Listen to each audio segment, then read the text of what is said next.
Thank you. Manny, great to be here with you. Congresswoman Jackie Speier. Doesn't it feel like a million years ago that we sat here and had that book talk pre-pandemic? Well, it was the launch of your book. It was 2018. Oh my God. So it was a few years ago.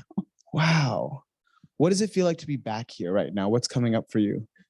Oh, I love the community that you have created here. So it's great to be back and to see friends and new friends and recognize that, we need more of, Manny's.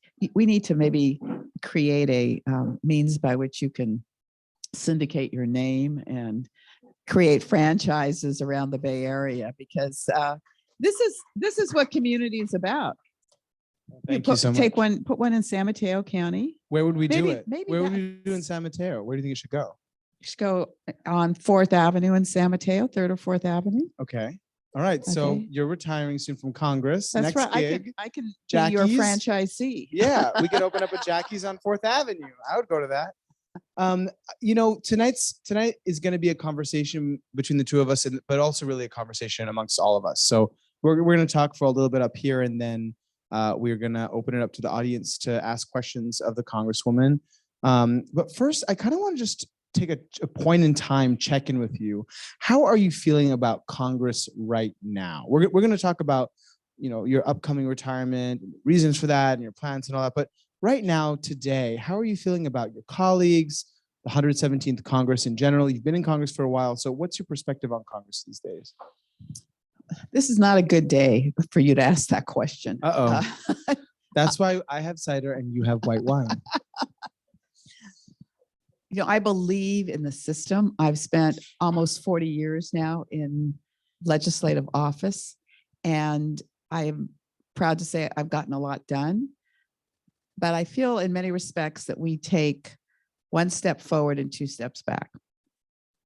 Can I give you an example? Please. It happened just today. Please, please. So 3 years ago, I was able to get a bill through with a great deal of help from the Speaker of the House, our Nancy Pelosi, that created a window for service members who are victims of medical malpractice to be compensated, because under what's called the Ferris Doctrine, which dates back to 1950, and it was a decision by the Supreme Court that basically found that service members could not sue the federal government. Now, when you are in theater, when you are in a war zone, that applies. But if you are here in the community at a base where there is a medical facility and you get bad care, you should be able to be compensated for it. So it was a huge change. And it came to me because a young soldier in the Army was a victim of that. He had gone in, was complaining about coughing and some problems he had. They did all of the appropriate tests. They actually identified on his record that they had found a malignant tumor and he needed to be referred to an oncologist for care. He wasn't referred. 6 months later, he comes back, he's coughing up blood. And this is at some kind of veterans hospital or Army hospital? Military hospital. Treatment facility. Right. It's called an MTF, and it was at Fort Bragg. And the result is that he ends up going outside the system to get care because it was just shocking. So he comes and meets with me. He's got a wife and 2 small kids, and he now has stage 4 cancer. And it so troubled me that I said, we've got to do something about it. So we get this law through. I mean, this was monumental, with a commitment of $400 million over 10 years to provide for compensation. And his claim is now being adjudicated through this administrative process. And I just got word today, and he's going to be told through his attorney tomorrow that his claim is being denied. Why? Because they have now interpreted the Federal Tort Claims Act to require not only there has been a standard of care and a breach of that standard of care, but two other elements. And their argument is he's still alive, and it didn't impact the quality. I mean, didn't impact his care because he ended up getting care.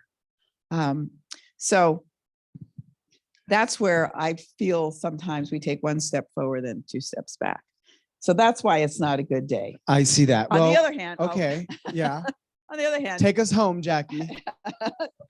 on the other hand, after 10 years of dealing with the issue of military sexual assault and the fact that these cases needed to be taken out of the chain of command because oftentimes the perpetrator was in the chain of command and or the best friend of someone in the chain of command, we were successful late last year in getting these cases taken out of the chain of command. Huge seismic change in the military justice system.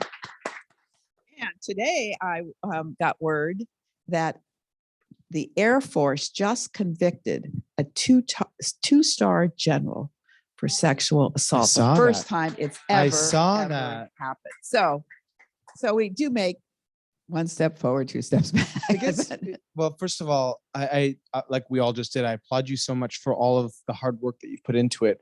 How does that feel, spending all the hours and the years and the time trying to push the boulder up the hill, and trying to get this enormous bureaucracy, right? The United States government and all the laws associated to try to help people. Have there been more moments where you have felt, what's the point? You know, the problems are too big, the solution's too complex, or do you feel like there has been something that has continued to pull you forward to try to do the work? And what is that? So in the almost 15 years that I've been in Congress, I have been under Republican control more than Democratic control. So it's always kind of been an uphill battle, but it's really important to be that voice that's pushing back on a script that is so false. And if we don't push back, then we get an autocracy. Do you feel optimistic about the future of our democracy? I don't know how many of you are familiar with the story, but I can tell it. I was in the House gallery when the Electoral College vote was going to be declared. And I went there to just witness the California vote. So they were on Arizona. And I'm thinking, there's something funny going on. Why is the US Senator from Texas over here challenging the Electoral College vote in Arizona? But under the old 1800 law, you need one senator and one House member. So he trots over from the Senate to do that. And as that is going on and they're speaking to the issue, I look at my phone and I see that some of the insurrectionists had broken through the barriers. Now, there are thousands of demonstrations that go on all the time there. There are rallies, there are marches, but everyone complies with the rules, except on January 6th. So they broke through the barriers, and then we thought, well, surely they're going to keep them from the Capitol. And then all of a sudden, a sergeant from the Capitol Police steps up to the dais. Meanwhile, I see Speaker Pelosi, who has just walked out of the chamber, kind of walking with great alacrity. Not that she doesn't always walk with great alacrity, but and then shortly thereafter, Steny Hoyer, who's the majority leader, is escorted out. So I thought something was up. And the Capitol Police officer says, the Capitol has been breached. And my heart sunk. It's like, it's like someone telling you there's been a death in the family. I mean, it was so shocking. And then they said, sit where you are. And there's a pouch underneath your chair. And I've been in the gallery many times. You never scooched under to see what might be under there? No. Okay. So why would you? Okay. So I pick up this canvas pouch. I unzip it. There's this kind of aluminum foiled pouch. I tear it open and out pops a gas mask that is instantly operational. And they said, don't put it on yet. And then they announced, all right, we want you to crawl across the gallery under the brass railing to the other side. And as we're doing that, we hear pounding on the chamber doors. Get over to the other side. They say, take your member's pin off. Get down. Lie down. And I'm looking at the chamber doors, and there is now a piece of furniture that's been brought in front of it. And there are plainclothes and police officers in uniform with their guns drawn at the chamber doors, and they've already broken the glass in the door. And then I heard a shot ring out in the speaker's lobby. And I just remember placing my cheek on that cold floor and thinking, oh my God, I survived Jonestown. I'm going to lose my life in this tabernacle of democracy at home. I mean, that's how real it was. Now, there wasn't, a second shot or a third shot. Imagine if those guns had been brought in. Some were actually brought in. Imagine if they had been discharged. I mean, it would have been total bloodshed. Meanwhile, all the other people that were on the floor had been taken off and moved out. So there was just this group, about 30 of us in the gallery. And then they breached the third floor. The gallery is on the third floor. So they started to say, go out this door. And we heard pounding on the third floor doors. And they said, all right, stop. So we waited. And then eventually they said, all right, you can leave now. As we're walking out of the gallery, I looked to my right, and on the floor are insurrectionists. So they had gotten all the way up to the third floor. And they were face down, and Capitol Police had guns pointed at them. And then we're taken to this secure location. And it was like talk about a COVID super spreader event. All these members in this room, many without masks on. So I happened to be familiar with this room and went into this ante room and turned on the TV. And I'm looking at the Capitol, and it's like ants crawling all over that Capitol building. And I'm thinking, how are they ever going to get them out?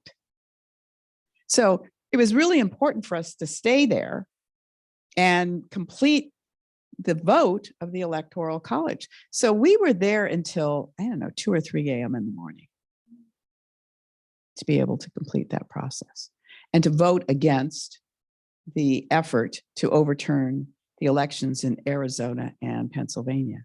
Now, more than two-thirds of my Republican colleagues, even after this attempted coup, and that's what it was, voted to overturn the elections in those 2 states. So you ask me, is our democracy in jeopardy? And how can the answer be anything but yes? Thank you, Congresswoman, for sharing that story. I imagine, sharing a story like that, traumatic story, in a way, you're almost re-traumatizing yourself so that we can hear it. And so thank you for giving us that emotional labor and cluing us into what that experience was like for you, because no one should have to go through that. And you've been through similar circumstances in your life. And I'm sorry that you had to see that. I'm sorry that you had to see. I feel as though our democracy has disappointed you. You've given your whole life to it. The follow-up to that, though, is, this happened in January 6th, and there's been all these things that have happened since then, a committee and a commission, and people have been subpoenaed, and here we are now, and it's late April. Do you feel like we have somehow, there was such a grave situation? How confident are you that we've learned from it and that it won't happen again? I do think there's a recognition on both sides of the aisle in a bipartisan way to address the electoral college vote process. Because if you can overturn the vote of an electoral college from a state and throw it back into the state legislature and then allow the state legislature to identify new electors, then game over, right? So I do think there is an effort to fix that. Now, I will say some of my colleagues are reluctant to embrace that because they want, a return to some sanity in terms of voting rights. And we have a number of bills to do that. And so they're not willing to fix this until we fix the voting rights law. And I don't think we can afford not to fix the electoral college vote process. Are you, you've also been a part of the helping pass a lot of the big legislative agenda items of this president. What would your report card of him and his administration be at this point? He gets a strong B+, A-. Now, That's what I was, by the way, in college. you were B+. I was a strong B+ / A-. And there's a lot in our progressive community that want more. And the truth of the matter is he ran as a moderate and he is leading as a progressive when you think of all the things that he has embraced in Build Back Better. Now, Build Back Better needs to be shrunk, and there needs to be elements that are focused on, and there is a path forward, by another name, but we realize that he doesn't have strong majorities in either house. And as he points out, he says, I've got 51 presidents over there.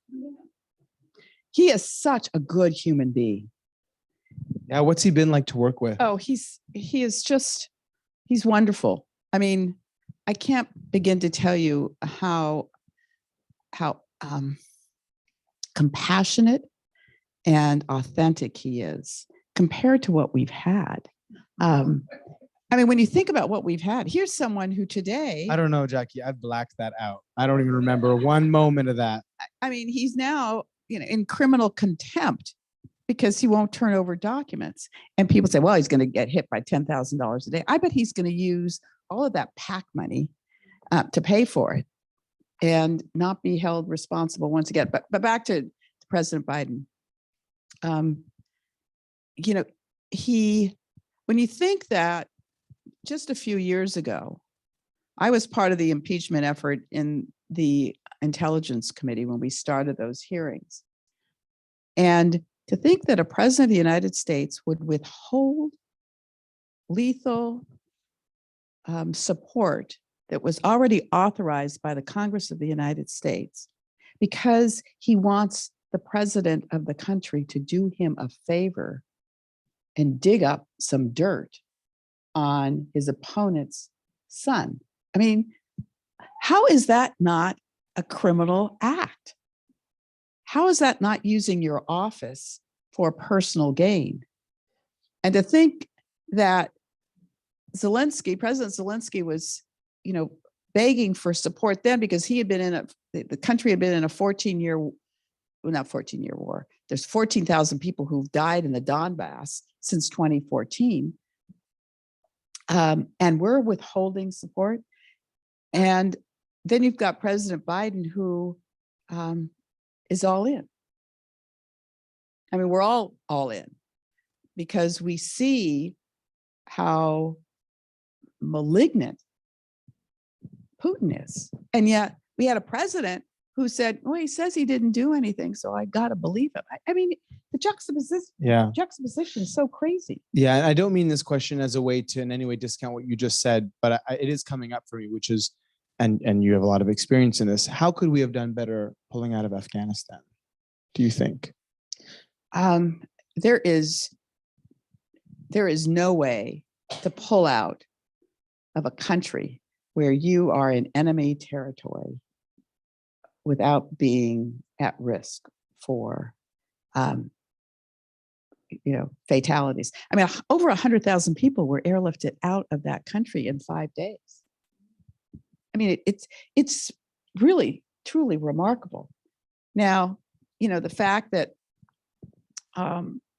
you had an ISIS, backpacker that was able to detonate and, destroy the lives of 13 service members, it makes me ache. But there is no simple way. Now, we've had lots of presidents who said we were going to get out of Afghanistan. None of them had the guts to do it. But President Biden did, and he was clear about it. He was getting out. Now, it was also Donald Trump who had cut this deal with the Taliban, who was going to bring them to the United States to sign some peace deal, if you remember. And he had already set that time frame of May 1st. And then we had to negotiate to extend it to August 30th. So we were really living on borrowed time.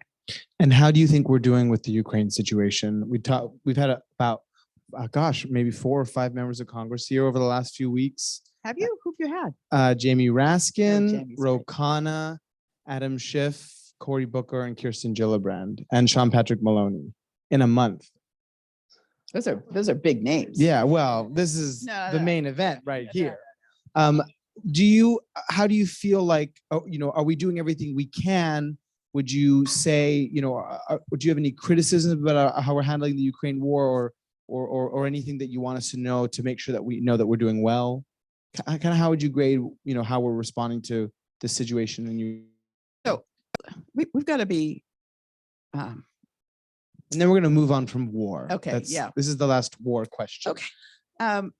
In fairness, we have a genocide going on right now, and we have a vicious dictator who is willing to level Ukraine so that it's in his sphere.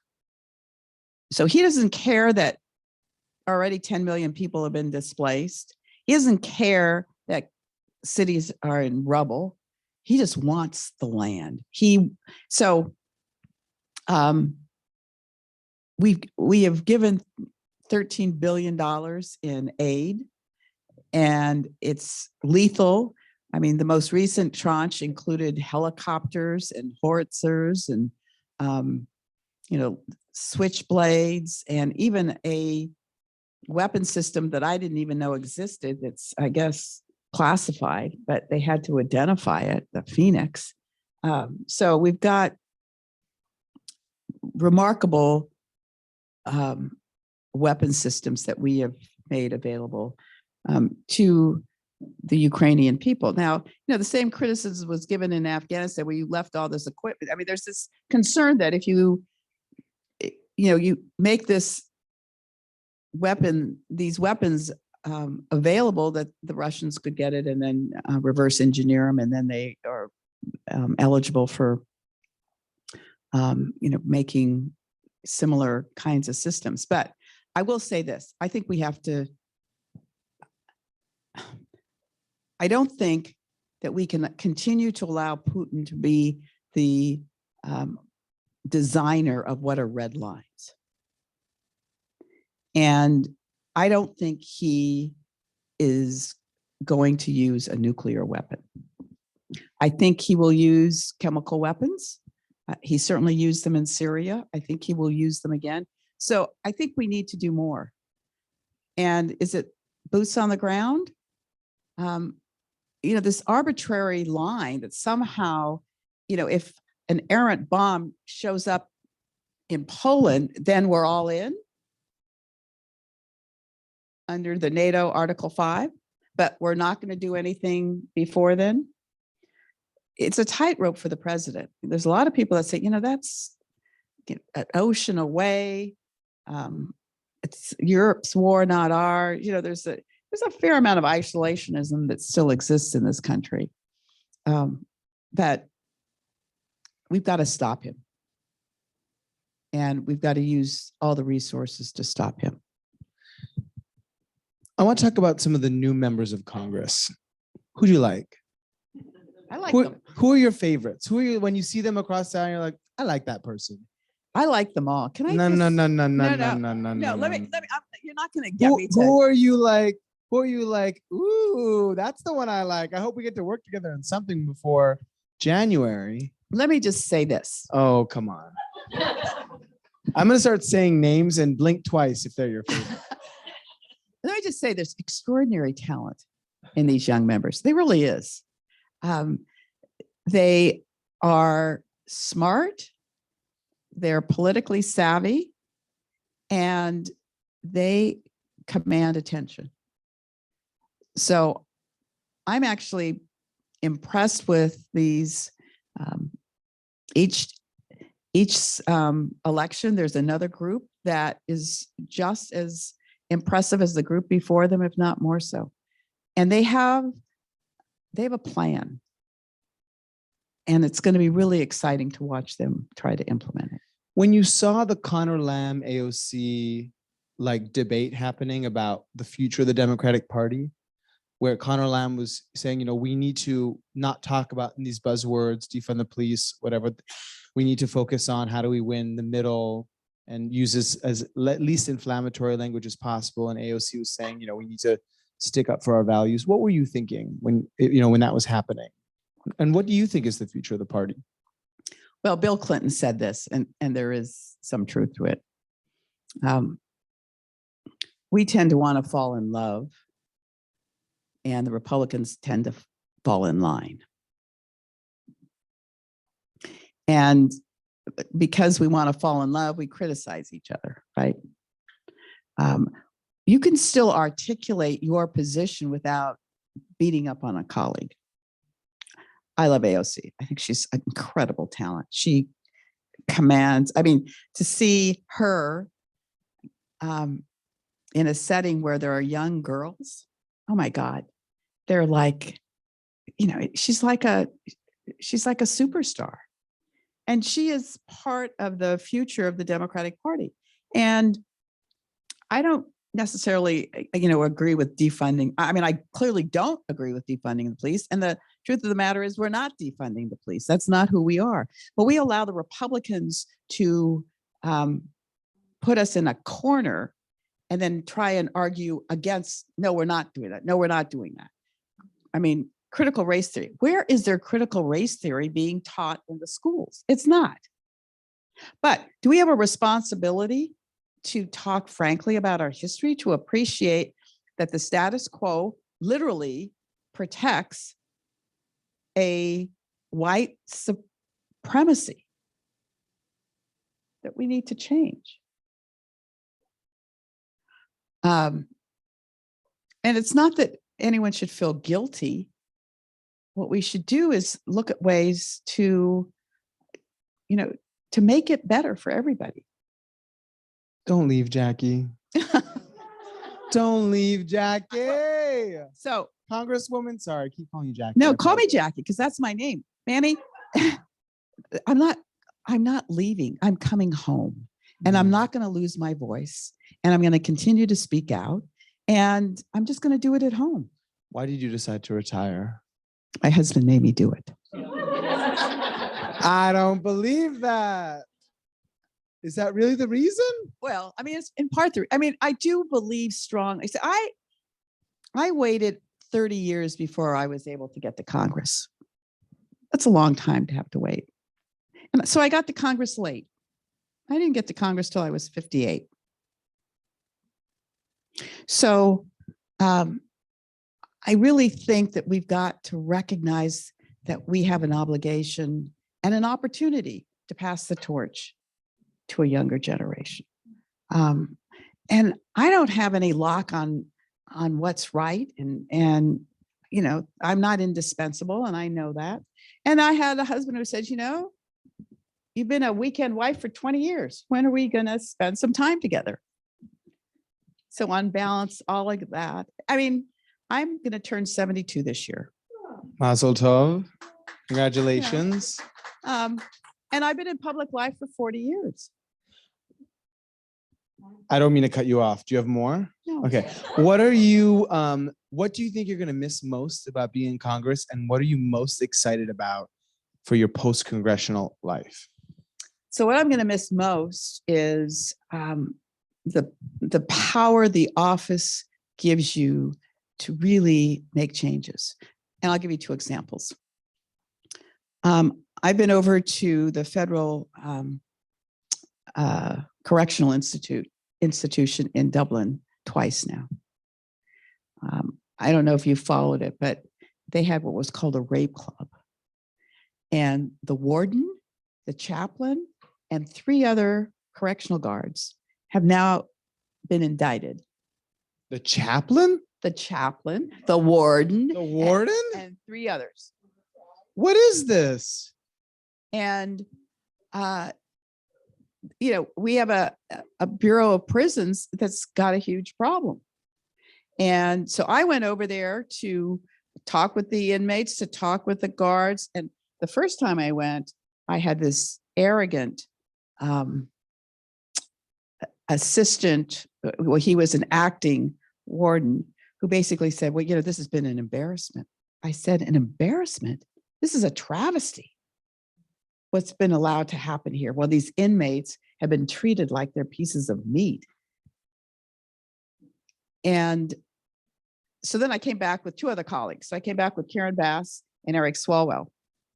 And, we got a lot more attention. I then got Michael Horowitz, who is the Inspector General for the Department of Justice, engaged. And so they're doing an investigation. So I love the power of being able to make things happen. I just got back from Alaska, where I'm trying to deal with the issue of suicides among our soldiers. And we've seen a doubling of the suicides in Alaska. So, I spent 4 days up there with the Republican Senator, Dan Sullivan, so that we can make some changes. So I feel like it's this hourglass and the sand is leaving so fast, and I want to stop it because I want to still get things done. So I'm going to miss being able to get things done. And on the positive side, I'm going to do some travel. I'm going to come home. Hi. I'm going to come home and. Where are we going? Well, I've never been to Greece, so I want to go to Greece. And I want to take the Orient Express. Wow. Yes. So, but I also want to come home and do good at home. So there's not a foundation in San Mateo County. I want to try and help create one. And I'm going to look for mischief to get into. Love that. Well, you know where to come I for know. mischief. I only have a few more questions, and then we're going to get to the audience questions. I want to ask you about where Jackie the person is, because you've been an institution in this part of the best state in the union for so long. And I wonder if you've started to find it hard to turn off Jackie Speier, the member of Congress, the policymaker, the problem solver, and find Jackie Speier, the person, the woman that is outside of all that. And I've asked this question to a few other folks that have been in public life for a long time. I remember I asked it to Barbara Lee, because she's been in public life for a long time as well. So is that hard for you? And what do you think your process is going to be to rediscover who you are as a person outside of your political identity? I think it's going to be really easy. Okay. And the reason why is I have, from the day I got elected, I told myself the way I keep my feet on the ground and not change is to retain the friends that I have now, which was 40 years ago. And one of those friends is right here in the room. Ronnie Kaplane is one of the Merry Widows. And we created a club that no one wanted to join of Jan here and I first started it to help women who have encountered widowhood suddenly. And so over the years, we have, created a sisterhood that has been very fulfilling and sustaining. I was surprised and delighted to see her here tonight. What's your first name? Ronnie. Ronnie. Is it true? How has she changed? Because she's a professional up here. Tell us your side of the story. It's very authentic. She's absolutely authentic, and the Jackie you see is a Jackie who she is. She's very genuine. She's absolutely authentic. So it's, I mean, it's wonderful. There's not a different Jackie. Now, you have been friends for how long? 20 years. 20 years. What do you think? Jackie called me right after my husband died. I'd never met Jackie before, but she knew my husband because he represented the legislature. And she called me, sua sponte. She just called and said, I want to take you out to lunch. And it was just a pure woman to woman. She had been through it. She was reaching out to me. I was starved for people who had similar experiences. And that's who she is. I mean, that's who she's calling someone who she knows is in need and helping her out. I mean, that's who Jackie is.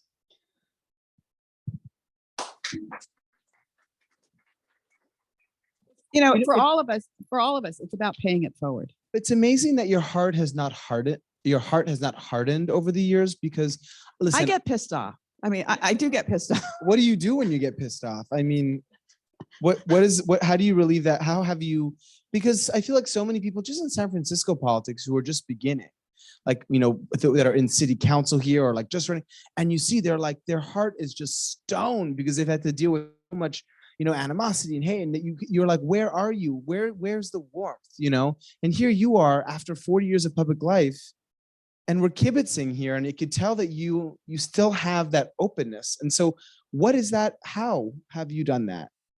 Where does that come from? You know, I've had a lot of misfortune in life, and that I think makes you more vulnerable and more willing to feel what others are experiencing.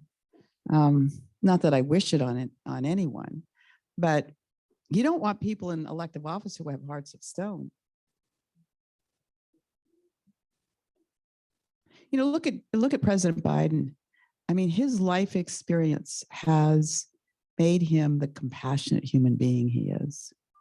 And I think that's important in public life. I'm very hesitant because this is my last question, and I'm sad because you were one of my first speakers. You came here and you took a chance on me, and you've come here many times since then. And I'm looking at you and I'm sad. Don't be sad. I am, and I can come here all the time and now. I see your eyes are, and I see your eyes are watering too, which is not helping. I just have to say, because first of all, I feel very lucky to have been able to get to know you and to see you. And we've been lucky to be represented by you out here in the Bay Area.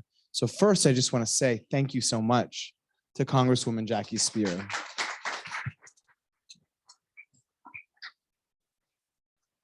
And my question to you is a question of advice to the people who are here and who are listening on Zoom and who'll be listening after this on our podcast and on YouTube and all that. What do you want your mantle to be? What do you want people to fight for in your name? As you take a step back from this chapter and as others look at your example and take a step forward, or just leave this room tonight and think, how can I be more like her?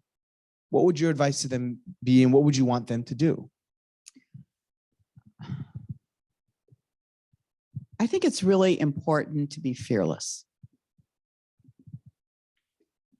You know, Eleanor Roosevelt once said, she said two things. She said, do something every day that scares you.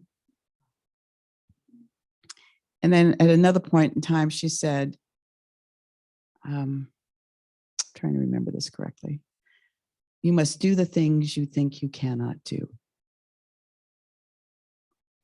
So I think it's important to use your voice. I mean, as hackneyed as that can be, this democracy depends on us being willing to step forward. I love to tell the story about the suffragists who, you know, were marching every day for months in 1917, 1918. They had the audacity to chain themselves to the fence at the White House. It had never been done before. And then 35 of them were arrested. And it was called the Night of Terror. It was November 14th, 1917. And they were taken to jail and they were beaten up and they were spat upon and they were thrown, rotten eggs were thrown at them, and someone had, something that hit them right between the eyes. And they persevered, right? And because of them, because they did what was audacious and seen as being, reprehensible by some, women got the right to vote, or at least white women got the right to vote in 1920. So let's fast forward 99 years later, we still don't have the Equal Rights Amendment that's been now ratified by 38 states, but is not in the Constitution, even though of the 193 countries in the UN, 165 have an ERA in their Constitution, and the United States does not. So I tell you that only because we have an obligation to pay it forward. And so I want people to remember me in those words.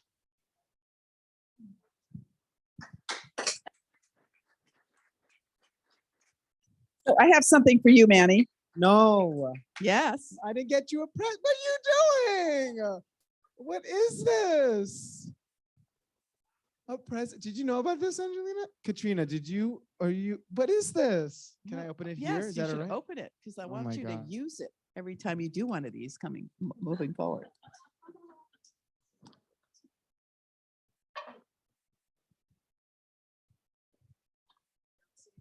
This is such a nice ribbon. Oy.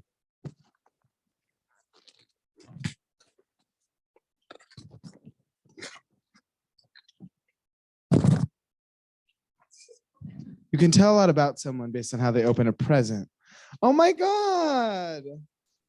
It is a United States Congress mug. That is so So you can sweet. drink your wine in there and no one Yeah. will know you're drinking wine. I'm not above that. Oh, that is so nice. Thank you so much. Wow, that is so sweet of you. No one has ever given me a present on this stage. So Well, Thank you. with new standards. See? we got to now I expect a present every time I interview someone. All right, let's get to audience Q&A. Who's got a question, please?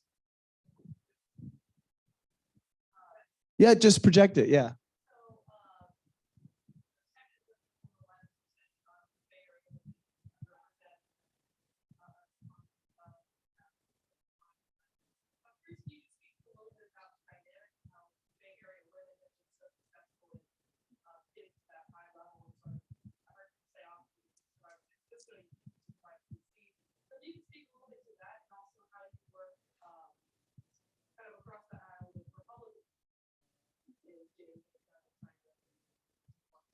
Did everyone hear that?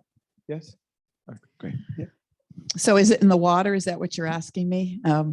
For Bay Area, when you look at the Bay Area and the number of women serving in Congress, it's pretty significant. And then when you realize the Speaker of the House is from San Francisco, who, by the way, is going to go down in history as the greatest speaker ever.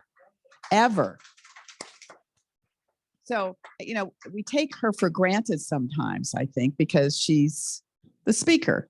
But I mean, what she has done and how she has conducted herself, I love talking about the Affordable Care Act. Not only have millions and millions of people gotten health care as a result of that, but every one of us who has employer-supported health insurance has gotten a benefit out of it because all of the health plans had to elevate so that all the preventative care has no copays. Your kids could stay on the policy until they're 25. I mean, if you go through the list, it's amazing. Well, the Obama administration wanted, because it was such a struggle, the Obama administration wanted to just do kiddie care. They wanted to end up just doing a kind of a bigger child health insurance program. It's called the CHIPS program. And it was Speaker Nancy Pelosi who said, I'm not doing kiddie care.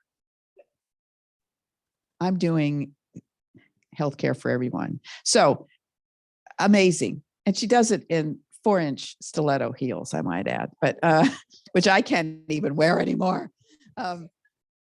So I think that we're very open to leadership that is different and always have been. So, that's kind of Bay Area wide. I think too that women and persons of color and women of color and LGBTQ community have recognized that why not me? In part because they've seen leadership around them that looks like them. So, okay, I think I've answered the first part of your question. The second part of your question is about working with women across the aisle. It's tough.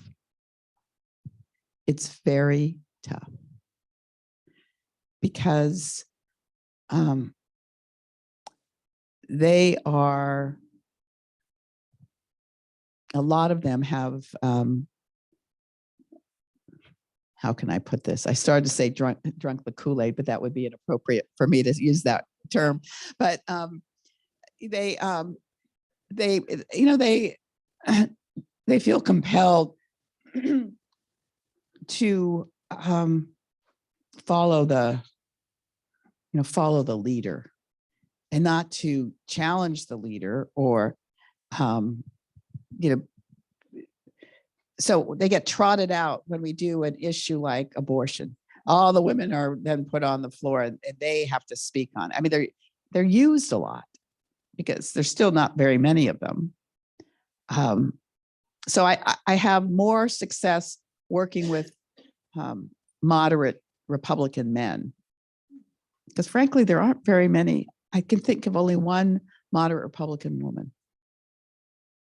All right, the next question. Susan? We'll make our way this way. First, I mentioned I was in your district during the 2008 presidential election. And 2 years later, we fought the ACA wars together. We did. The town hall in Half Moon Bay where the Tea Party invaded. We fought them all.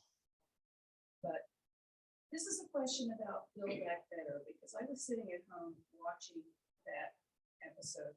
And I think of you more as a pragmatic progressive. And so it felt like the progressives kept pushing for perfection too long, and then it was too late, and we lost the momentum. Was anyone in the back room saying, let's take what we can get with Manchin and Sinema and get that passed and celebrate it and do the midterms and then come back and pass the rest? It was just frustrating to watch. What was going on behind the scenes? Well, behind the scenes, the speaker was trying to count to 218. And she only had 4 votes that she could lose. So when you realize that you need, the progressives represent about 100 votes, she had to somehow find a way to work with them to get the infrastructure bill passed and then to get the Build Back Better bill passed. Build Back Better, we overreached. We just overreached. And we're going to pay that price. I mean, I would be thrilled right now if we can get, 1.2 trillion. That would be, Why didn't anyone speak up? well, because, we had to get to 218. So all of a sudden, a very small group of people can be very powerful. And in the Senate, one person can be very powerful, right? And Joe Manchin has proved that over and over again.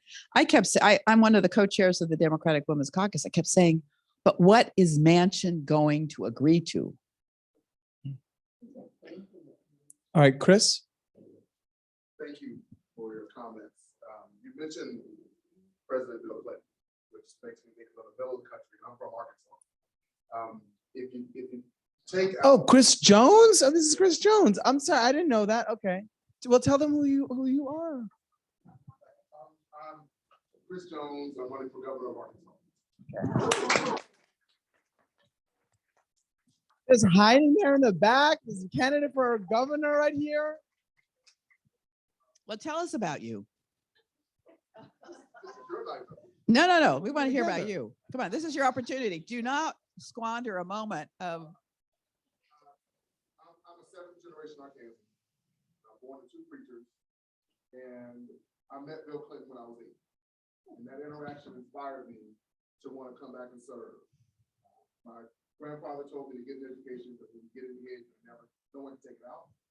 So I went to Morehouse and studied physics and math. I went to MIT and studied nuclear engineering and technology policy. And I have a PhD in urban planning. ooh, Come on. I'm an ordained minister, and my wife is an ER doc. She worked at Fort Bragg.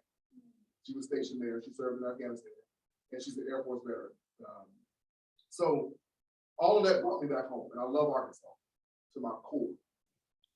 And when I think about the entirety of the country, I think about the significance of the seemingly insignificant places. And I know we have so much potential. But my question to you is, you've worked with folks across the country. Why should Californians care about the middle of the country, and particularly when you take out the Texas and Georgia? So why should they care about Arkansas and what happens and what goes on? it's very important for us that live on the coast to listen to people in the middle of the country. If you look at a map right now, the blue part of America is on either coast, and the red part of America is all through the rest of the country. And because of the Electoral College, because of the House by population, the Senate by state, we have got to be listeners more than advocates some of the times. I had, on one of my town halls, I had, what is her name? Yeah, Arlie Hochschild, who wrote Strangers in Their Own Land. And she spent, I don't know how many months over the course of a year in St. Charles Parish in Louisiana. And she became interested in doing this after the Tea Party had kind of taken hold. And she was listening to what Middle America is concerned about. Interestingly,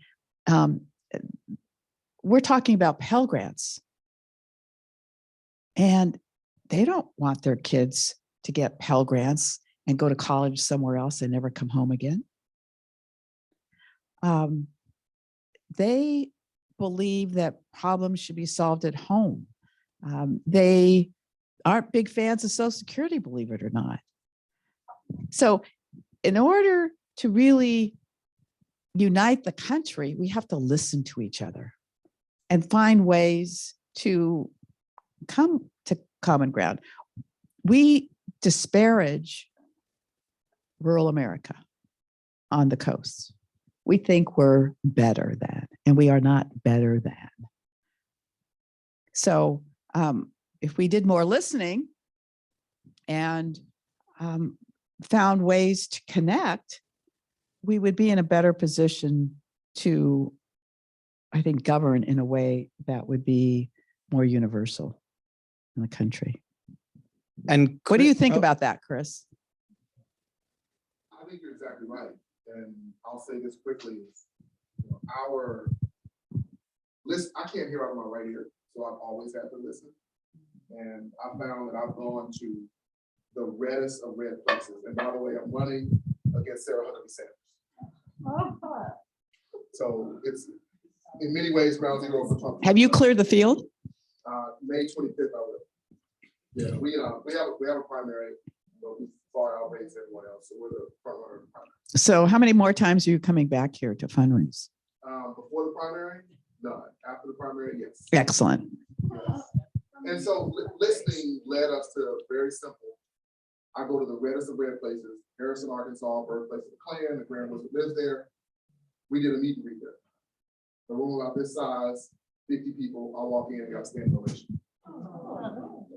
Because they cared about our core message, which is simple, spreading PB&J across the state. And PB&J is preschool broadband and jobs. So I don't care how impoverished you are, how preschool broadband and jobs, they care about it, and we got there by actually listening to everyone. So my degrees don't matter. What matters is, do I care and am I listening? So I agree. And where can people, round of applause for Chris Jones. And where can people find out more about your candidacy? ChrisForGovernor.com. We just released one ad last week. We're gonna release another one tomorrow. Amazing. Check it out. But Amazing. ChrisForGovernor.com. Amazing. We have a little under 10 minutes. John? Can I just add to that? Yeah, of course. The infrastructure bill has, I don't know, an exorbitant amount of money for broadband. Do you think anyone knows about it? No, because we got so bogged down that, and we aren't good sellers of what we have done. The Republicans speak in headlines and we speak in small print. That's right. That's right. And we need to have broadband throughout this country. Why should a mother have to drive to a McDonald's so her kid can do his homework? Really? I mean, that's what's happening around the country. And interestingly enough, in Alaska, broadband's $150 a month. So you have a private first class who's making peanuts, who's in a remote area, who all he does for entertainment is do video games, and he can't afford broadband, and so he kills himself.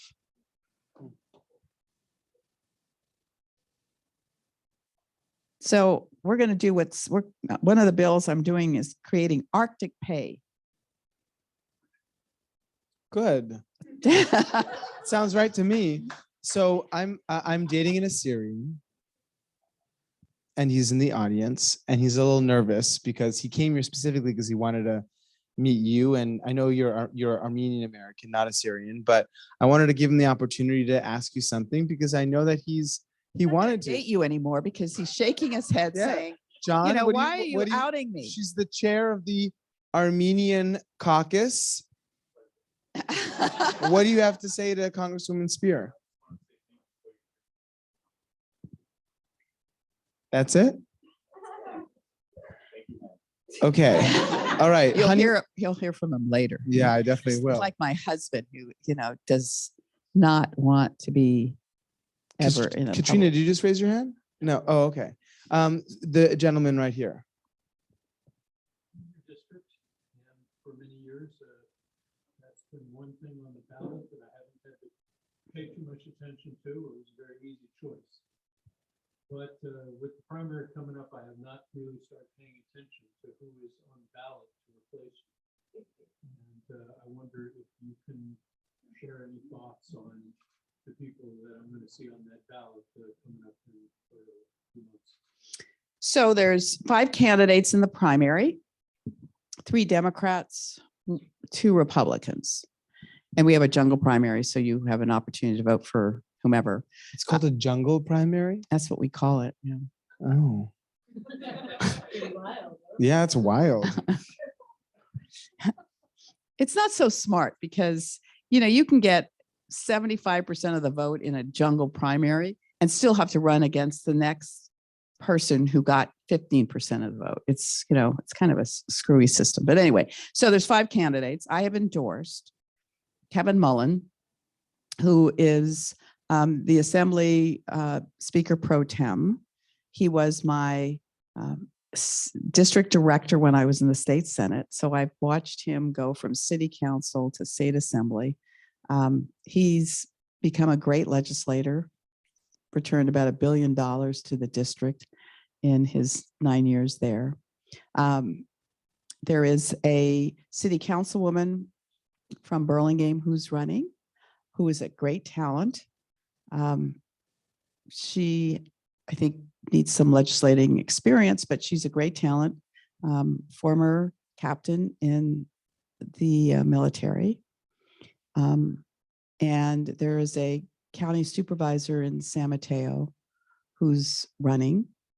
And his name is DJ Canepa. And then there's 2 Republicans whose names I can't remember.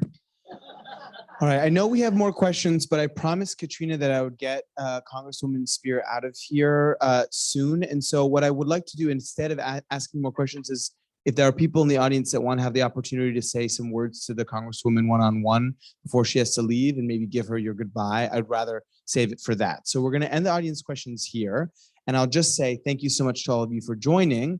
One upcoming event I want to bring to your attention is on Monday, a week from today. It's kind of last minute, so that's why I want to highlight it. We have the Surgeon General, Vivek Murthy, is coming. I'll be interviewing him with a conversation about loneliness, being the nation's top doctor during a pandemic, storytelling. It'll be a town hall. He's always on the news these days. You know what you have to ask him? What should I ask him? Why aren't we retaining telemedicine for mental health? Why aren't we retaining telemedicine? Can you got that? Okay, great. Because Thank you. they're starting to abandon that now because COVID is Well, why don't you come? On you're going to be after January. I'm going to have you be a plant in the audience. I will. I'll to come ask that. questions. So Vivek Murthy's coming. That will sell out in the next 24 hours. So if you're interested in getting a ticket to that, go to welcometomannys.com. If you're not a sponsor, we are trying to grow our sponsors over the next few months, very importantly, so we can kick ass and kind of hit the ground hard for the midterms. So please become a sponsor of Manny's. It's $36 or more a month to support what we're doing here. And very, very important. So if you're interested in becoming a sponsor, you can see Precious Green, our director of programming, right there. I want to thank Angelina Polselli, who is also Chaldean. So we've got an audience here. We have Precious Green, Angelina Polselli, and not here is Darren Gamora. I want to thank the person who served you drinks at the front. Actually, that was me. So thanks to me for serving you beer and wine. Was that a thrill for you? I was a thrill for me. It's been a while. And finally, I want to thank Katrina Rill from Congresswoman Speier's office, who has been my contact in the office for years now, over 3 years, and has really believed in us and has helped the Congresswoman come here. So thank you, Katrina, so much for supporting. Two of my other staff members are here, Raga and Samantha. Oh, I didn't Say see hello. that. Yes, Hi. I didn't know they were coming, but I'm glad that Amazing. you did. All right. Well, Can I just do one public service announcement? Absolutely. If you have girls in your life between the ages of 10 and 16, I do an event. This will be my last one of this kind called When I Grow Up. And it's a special program for young girls to dream big. It's going to be at Genentech on May 7th at 10 a.m. And I bring in women from different career paths to speak to them. One of them is going to be London Breed. Nice. So the mayor is coming. Amazing. And we also are having a scientist from Genentech. Medical doctor from the Cemetery Medical Center, Grace Hasid. We're going to have probably a scientist from Genentech who's not confirmed yet. And we will have Kristen Z from ABC7 who will be there. And Mayor Breed. yes, so that's it. So that's 5.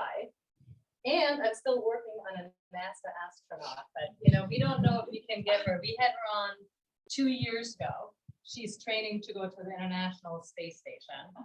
Nicole Mann, she is from the Bay Area. There's 3 or 4 members from the Bay Area who may end up on Mars and are going to the International Space Station. And she was a rock star, and we're trying to get her back, but we don't know yet if that's going to happen. So, And the event is full.